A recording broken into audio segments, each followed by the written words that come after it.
আমরা সবাই জানি ব্রেস্ট ফিডিং বাচ্চাদের জন্য, শিশুদের জন্য অনেকটাই বেনিফিশিয়াল। বাট শুধু শিশুর জন্য না, মায়ের জন্য ব্রেস্ট ফিডিং অনেকটাই বেনিফিশিয়াল। কিভাবে? কারণ ব্রেস্ট মিল্কে যে নিউট্রিশনটা বাচ্চা পায় সেটা হচ্ছে অপটিমাল নিউট্রিশন। ঠিক যে পরিমাণটা, যেই মাত্রায় ভিটামিনস এন্ড মিনারেলস, যেই মাত্রায় সব নিউট্রিয়েন্টস থাকা দরকার, ওইগুলো অপটিমাল কোয়ান্টিটিতে থাকে। And also, breastfeeding হচ্ছে easily available at the right temperature. গরম করতে লাগে না, আলাদা করে প্রিপেয়ার করতে লাগে না, ইজিলি ডাইজেস্টেবল থাকে, শিশু তাড়াতাড়ি ডাইজেস্ট করতে পারে। অলসো অনেক সময় যে ফার্স্ট 3 দিনে জেনারেলি যেই মিল্কটা সিক্রিট হয় মায়ের বুক থেকে, দেন যেটাকে আমরা কোলোস্ট্রামও বলি, সেটাকে গোল্ডেন লিকুইড বলা হয়। কেন? ওটা রিচ ইন ইমিউনোগ্লোবুলিনস, যেটা আমাদের অনেক ইনফেকশনে, শিশুকে প্রথম কিছু ইয়ার্সে অনেক ইনফেকশনে থেকে প্রোটেক্ট করে। সাথে সাথে যেই বাচ্চারা এক্সক্লুসিভলি ব্রেস্ট ফিড করে তাদের আইকিউ বেটার থাকে, হায়ার আইকিউ ওরা অ্যাচিভ করতে পারে। সাথে পরবর্তীকালে হাইপারটেনশন, ডায়াবেটিস, হার্ট ডিজিজ এগুলো চান্সেসও খুব কম থাকে। তার সাথে সাথে আমরা খুব কম লোক জানি যে ব্রেস্ট ফিডিং মায়ের জন্য অনেকটাই বেনিফিশিয়াল। যেমন মায়ের ইউটেরাস সাইজটা, যেটা প্রেগনেন্সির সময় খুব বেশি থাকে, সেটা গ্রাজুয়ালি ডিক্রিজ করতে হেল্প করে। Breast cancer and ovarian cancer এইগুলোতে আমরা রিস্ক ডিক্রিজ হয় আমরা দেখেছি মায়ের ক্ষেত্রে ব্রেস্ট ফিডিং করলে। ইমোশনাল বন্ডিং একটা তৈরি হয় বেবির সাথে। আর পরবর্তীকালেও যখন বার্থ স্পেসিং হিসেবে আমরা ভাবি, একটা ন্যাচারাল কন্ট্রাসেপশন প্রোভাইড করে ব্রেস্ট ফিডিং। ফিডিং শুরু করতে গেলে আমরা বলি যে জন্মের সাথে সাথেই অ্যাজ সুন অ্যাজ পসিবল, যত তাড়াতাড়ি সম্ভব ব্রেস্ট ফিডিং শুরু করা হোক। যেটা নর্মাল ডেলিভারি ক্ষেত্রে মা উইদিন 30 মিনিটসে শুরু করতে পারে। আর সি সেকশন হলে 1 আওয়ার 2 আওয়ার্সে জেনারেলি আমরা শুরু করে দিই। ফ্রিকোয়েন্সি হিসাবে বাচ্চা যেমন অন ডিমান্ড আমরা ব্রেস্ট ফিডিং করাতে বলি, যেমন শিশুর demand at least 8 to 10 Times in a day. And আমরা অ্যাসেস করতে পারি কিভাবে যে আমরা ঠিকঠাক ব্রেস্ট ফিডিং বাচ্চা পাচ্ছে কি পাচ্ছে না।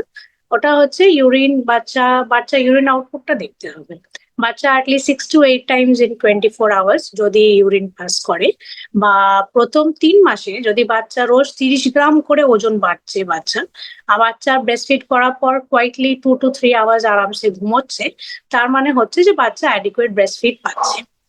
আর অনেক সময় মায়ের ক্ষেত্রেও আমরা বলে থাকি যে ব্রেস্ট ফিডিং এর আগে যেমন মা একটু ব্রেস্ট হেভিনেস বুঝতে পারেন, ওটা যদি বাচ্চা ব্রেস্ট ফিড করার পর একদম উনি বুঝতে পারছেন যে ব্রেস্ট মিল্ক রিলিজ হয়ে গেছে, লাইট হয়ে গেছে, তাহলেও এটা একটা ইন্ডিকেশন যে বাচ্চার পেট ভরছে। এটাকে আমরা কমপ্লিমেন্টারি ফিড বলি। কমপ্লিমেন্টারি ফিড জেনারেলি আমরা 6 মান্থস পর থেকে শুরু করি।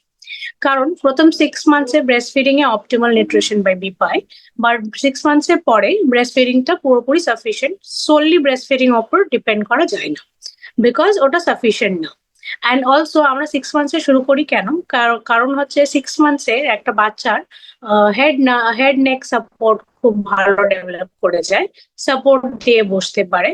তারপরে সোয়ালিং রিফ্লেক্স, যেটা আমরা সলিড ফুড সোয়ালো করবো, ওই রিফ্লেক্সটাও ম্যাচিওর হয়ে যায়।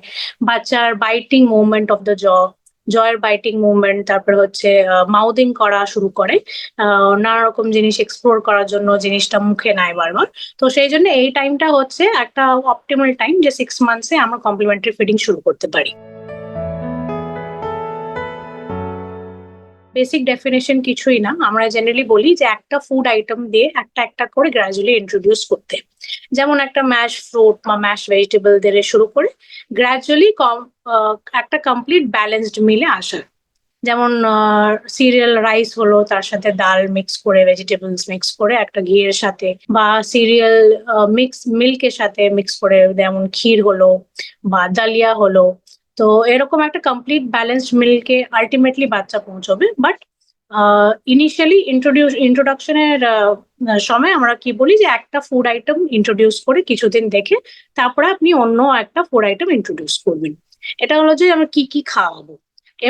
এবার হচ্ছে ছোট বাচ্চাদের, যেমন 1 to 2 ইয়ারে ছোট যারা, তো ওদের চোকিং একটা টেন্ডেন্সি থাকে, তো অনেক সময় নাটস, গ্রেপস এইগুলো আমরা বলি না। তো কনসিস্টেন্সি কেমন থাকবে?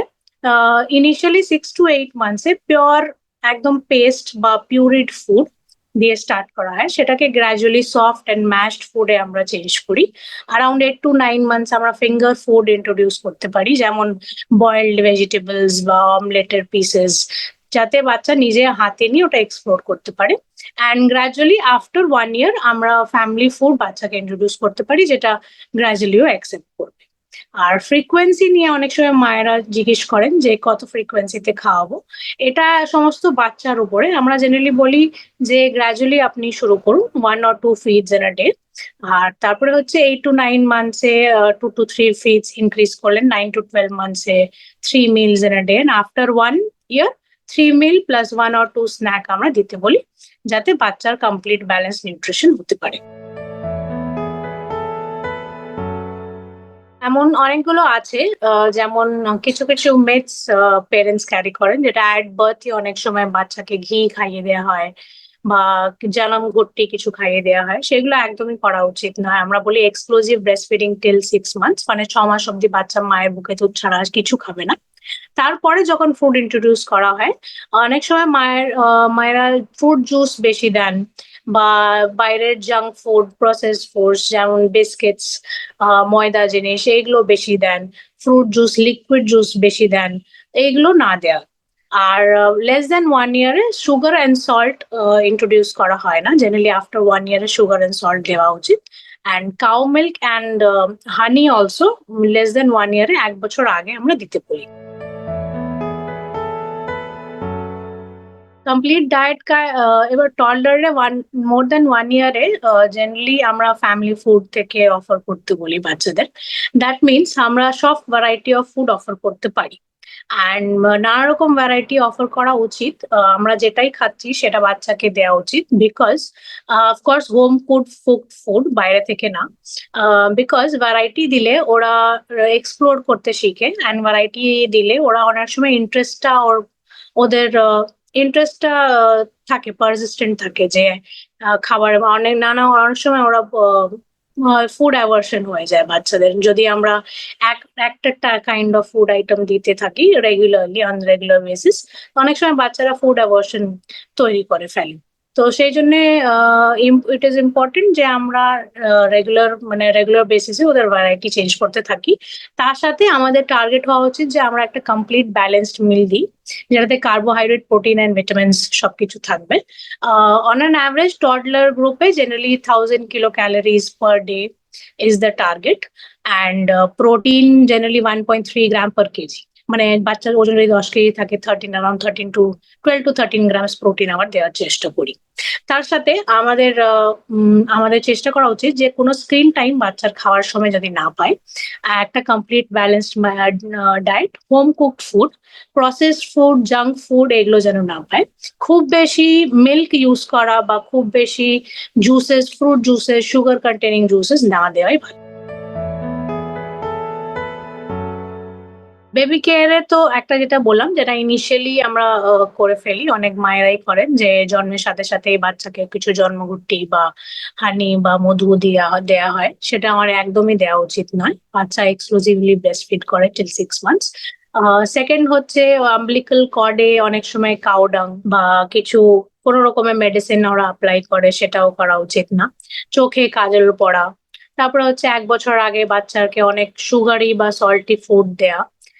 তারপরে হচ্ছে ভিগোরাস মাসাজ করা। অনেক মায়েরাই বলেন যে বেশিরভাগ গ্র্যান্ডফাদার বা গ্র্যান্ডমাদার, ম্যাটার্নাল বা প্যাটার্নাল দাদি নানি এরা অনেক ভিগোরাস মাসাজ করেন।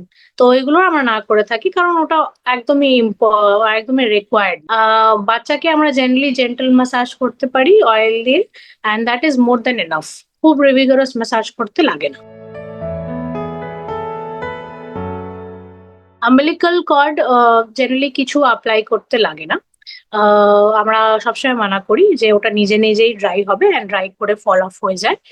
On an average 5 to 7 days, maximum 10 days-এ ফল হয়ে যায়। তো যদি কোনো ইনফেকশন পয়েন্ট আমরা দেখতে পারি যে ব্লিডিং হচ্ছে বা ইনফেকশন কিছু ডেভেলপ হচ্ছে, তাছাড়া কোনো মেডিকেশন ইউজ করা দরকার পড়ে না, আর কিছু অ্যাপ্লাই করতেও হয় না। উই ক্যান শুধু আম্বিলিকাসকে ড্রাই রাখা, ওটা যেন বেশি ময়েস্ট না হয়ে যায়, বেশি ভিজে না যায় স্পঞ্জ করার সময় বা স্নান করার সময়। আম্বিলিক্যাল কর্ডকে ড্রাই রাখা এটাই হচ্ছে কেয়ার। আমরা আলাদা করে কিছু অ্যাপ্লাই করতে বলি না। জেনারেলি নিউবর্ন বেবিজদের আমরা less than first 15 to 20 days or max 1 month অব্দি জাস্ট স্পঞ্জ করতে বলি। ইফ রিকোয়ার্ড, ইফ ওয়েদার যদি খুব হট থাকে তাহলে আফটার 15 to 16 days আমরা দিনে একবার করে বাতও করে দিতে পারি, বাট সেটা অবশ্যই একটা লিমিটেড টাইম পিরিয়ড হয়, উইদিন 5 minutes এরকম। অ্যান্ড যদি খুব ঠান্ডা ওয়েদার থাকে, so it is according to the weather. যদি ঠান্ডা ওয়েদার থাকে তাহলে আমরা স্পঞ্জ করতে বলি। অ্যান্ড বেস্ট ওয়ে হচ্ছে ইন আ প্রপার বাথটাব, যেটা ইনফ্যান্টের জন্য ডিজাইন হয়, ওটাতে প্রপার সাপোর্টের সাথে করা। অনেকগুলো ভ্যাকসিন আছে, যেমন বার্থ ডোজের সাথে সাথেই যে 3টে ভ্যাকসিন বাচ্চারা পায়।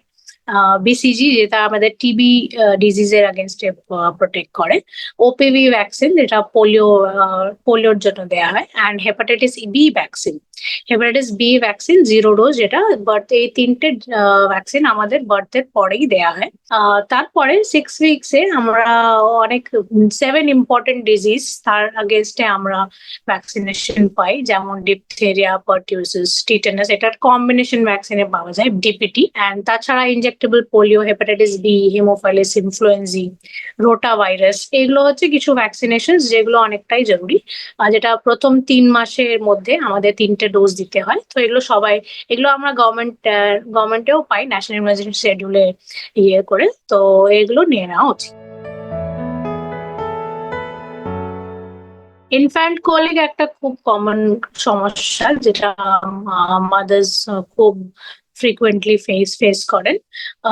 ওটা হয়, আগে কারণটা বোঝা উচিত।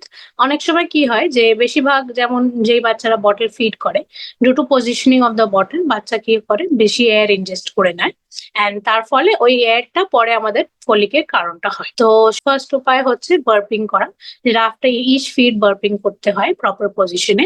সেকেন্ড, আমরা কিছু বেলি টামি মাসাজেস করতে পারি।